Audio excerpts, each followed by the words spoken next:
Hello everybody, it's Peter Knight here for Inspirational Landscapes. We have a slightly different kind of presentation this time. You don't have to look at my face, you can just listen to me. I'm going to talk through a bunch of slides which will be of more interest to some of you than to others of you, depending on what projects you're doing and so on. I didn't want to just ignore them and not go through these slides, but I'm going to go through them very quickly, and I'm going to work on the assumption that if you want to read the text which is on the slides, or if you want to have a think about what's on the slides, you can just pause the video and look at them in your own time. So I'm not going to dawdle as I go through this. Now, this is the first part of me beginning to talk about a really important topic, which is boundaries, and I'm going to say more about boundaries later on, and I'll do that in more detail in a live session or in a regular video recording. But I just want to give some background that leads into that, and in doing so talk through some other topics as well, such as gardens, cemeteries and death. And a starting point for all of this, as on the slide there, we define everything in geography: spaces, places, etc., etc. It's all to do with boundaries. If there were no boundaries between anything and anything else, then there wouldn't be any geography. There wouldn't be any us. We're defined by our boundaries against things that are not us. That would be a good exam question. The picture on the right, you've got the ocean, you've got the beach, you've got the vegetation, you've got the built up area, you've got the houses, you've got the home, you've got everything is defined by edges, boundaries, essentially definitions of differences between things. Now, one example of that, which is quite a nice example in the context of our module, is gardens, which basically are defined by a division between the garden on the inside, the area that we're cultivating, the area that we're looking after, our home patch, if you like, and the area outside the garden fence, which originally would be wilderness. We're cultivating an area and separating it aside from the wilderness outside, and that goes back for thousands of years. And you can trace, if you're interested in this, I know one or two of you are doing projects in this area, but there's a history of garden landscape design that you can look through, differentiating between periods when gardens were extremely formal and periods when gardens were much less formal at different points in history. For example, the Romantic movement after the Enlightenment period saw a shift from these very formal 15th, 16th, 17th century gardens into much more natural gardens in the 18th century, partly as a result of the influence of the Grand Tour and people seeing nature through the eyes of classical Italian painters and so on. But landscape design is an important window onto how people are looking at landscapes generally, how people are viewing the idea of landscape generally.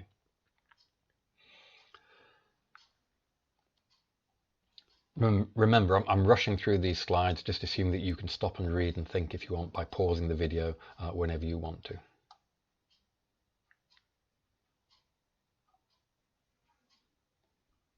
One important point that I do want to say something about is the idea of a language of landscape. And when people are designing a garden at any point in history, but that our particular language of gardens came into prominence as a result of the landscape movement in garden design that followed on from the Romantic era, there are certain symbols or icons that people put into gardens because they know, this is something we've talked about a lot in the module, they know that these symbols, these icons, these particular landscape components typically have a particular effect on people. So in this language of landscape in the 17th, 18th century landscape movement included things like urns or obelisks or ruins as being an opportunity to, being something that would make you take the opportunity to sit down and reflect on the sadness of human existence. Streams would be lively and uplifting. Still pools and lakes, well, again, an opportunity to sit and think, and so on. And gardens were designed taking into account this shared language of landscape. And that's quite an important point for the module. Now, part of that language of landscape translates into a particular kind of garden, if you like, which is the cemetery. For example, a lot of cemeteries have yew trees planted in them, and that's because yew trees are very long-lived, so they're a symbol of immortality, if you like, or the life everlasting. So again, in cemeteries, as in other kinds of gardens, there's a particular kind of symbolic language being employed. But again, in the same way that garden design varies over time or between cultures, likewise cemetery design. So in this American military cemetery, well, they're all lined up in ranks like soldiers on parade, whereas by contrast, the Skye burial site, where essentially bodies are left out in the open, are very much less formal to our eyes way of dealing with cemetery situations. And the differences in cemetery design or cemetery organisation reflect differences in the views of society, not only on death and cemeteries, but also on gardens and the organisation of public spaces and open spaces. As with everything in the module, there is a literature on this. It isn't just me rambling on about stuff I'm making up. One of your jobs in the module is to go away and look at the literature around these different topics. Any topic that you're interested in, go away and have a look at the formal literature as well as just listening to me. And if we're talking about cemeteries, well, that brings us on to the idea of landscapes of death and a very particular kind of boundary that we have mentioned before in this module, the boundary between the physical and the metaphysical, the boundary between life and death, if you like.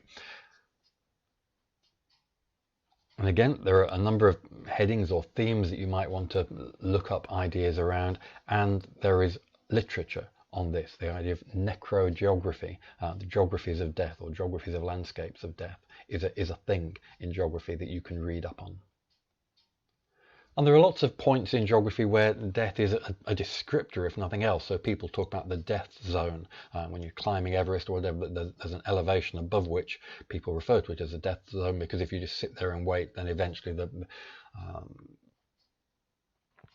the environment is such that you won't survive. We talk about the Dead Sea. There's Death Valley, so-called not only because there's not a lot of life there, but because of specific historical events that have taken place in that location. And throughout history, there have been representations and images of heaven and hell.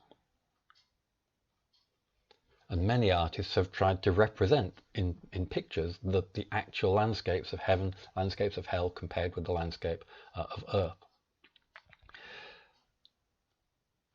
Now, a lot of the imagery, this is from Gustave Doré, Victorian illustrator, a lot of the imagery that we associate with death is very gloomy. That's the kind of approach we have. We've taken on board a typical dark, spooky or somber imagery of death. That's a choice that we've made. It's a decision on the part of the artists as to how to represent the ideas surrounding the topic. Quite a natural decision, I guess. And there are a number of artists that you might want to take a look at that you should be aware of who've done art in this category. Hieronymus Bosch, for example, from his Garden of Earthly Delights, and he has a very particular image of hell there, or Peter Bruegel the Elder with the triumph of death. And are these what we've been taught to think of when we think of landscapes of death? Just take a moment, pause the video and have a think. If I say, oh, landscapes of death, what might you be thinking about? And there's a very wide range of different things that might occur to you. But is this art, the first bits of art that will jump up if you go and Google it, are they what you would have thought of for that label, for that topic? This is another illustration by Gustave Doré of the River Styx, which is the boundary, supposedly, between the land of the living and the land of the dead. And it brings us towards this topic that we're really heading to today, which is the topic of boundaries. And here's a bit of Shakespeare. We haven't had any Shakespeare yet in this module, I don't think, which I guess we should do. This is from Hamlet, where he's talking about that life-death boundaries. This is a to be and not to be bit. He says that dread of something after death, the undiscovered country from whose bourne no traveller returns, puzzles the will and makes us rather bear those ills we have than fly to others that we know not of. Now, bourne there, it's an old word that can mean a variety of different things. It can mean a stream, a river. So you cross a river to get to the other side, like the River Styx. It can mean a boundary. Well, that makes sense because streams are boundaries, so that would make sense that those words would kind of overlap. Or it could mean a destination. So the undiscovered country from whose boundary or across the river to which no traveller returns, that's death, the undiscovered country. And it puzzles the will and makes us rather bear those ills we have than fly to others that we know not of. And this is Hamlet basically contemplating suicide. And he's thinking, well, yeah, you don't really know what it's going to be like if you do cross that boundary into death. So he's talking about death in a very geographical way there, with a place where we are, a place where he's considering going through suicide, and the idea of a boundary between those two places and geographical knowledges of those places. Now, sticking with Hamlet and going to the top of that to be or not to be speech, Another thing that geographers have talked about a little bit is sleep. And sleep is sometimes used as a metaphor for death. There's the conscious world and the unconscious world, the land of your waking daytime world and your sleep world. And here he says, to die, to sleep, so there's the analogue. To sleep, perchance to dream, there's the rub. Because if you sleep, what kind of dreams might you have? For in that sleep of death, what dreams may come when we have shuffled off this mortal coil must give us pause. So again, this is him thinking what to do, and he's thinking, yeah, but if you die, well, that's like sleeping. There's our common analogue. But if you sleep, well, then you'd be dreaming. Well, yeah, that's a tricky point, because if you're in that sleep of death, what's that going to be like? What dreams may come after you're dead? Well, that's going to make you think about it a little bit before you actually do anything. And once again, just to reiterate, geographers have worked on this. There's an area of geography, it always makes me chuckle, called sleepy geographies. I always think of sleepy geographers, but there's an area of work called sleepy geographies, and there are papers that you can find on that, and as I said, spaces of everyday nightlife geography, sleeping and sleepiness. But there is a literature. That's a big point for this module. Whatever topic we branch out to and you think, well, that's a bit weird, there is a geographical literature about it, and that's one of the great things and one of the terrible things about geography, that people can kind of do anything and call it geography. That's a good thing. Yeah, it's also a bad thing. Now, when we start thinking about sleep and we take that to the extreme, maybe not the extreme of death, but to the extreme of, well, the big sleep, the winter hibernation, well, that then starts us thinking about cold environments, the Arctic, polar regions. And if we tied together some of these thoughts we've been having of, well, now polar regions, the boundary between life and death, and how might you die in the death zone in mountains, for example, we talked about, or death by hypothermia in the Arctic or Antarctic, or in very cold environments.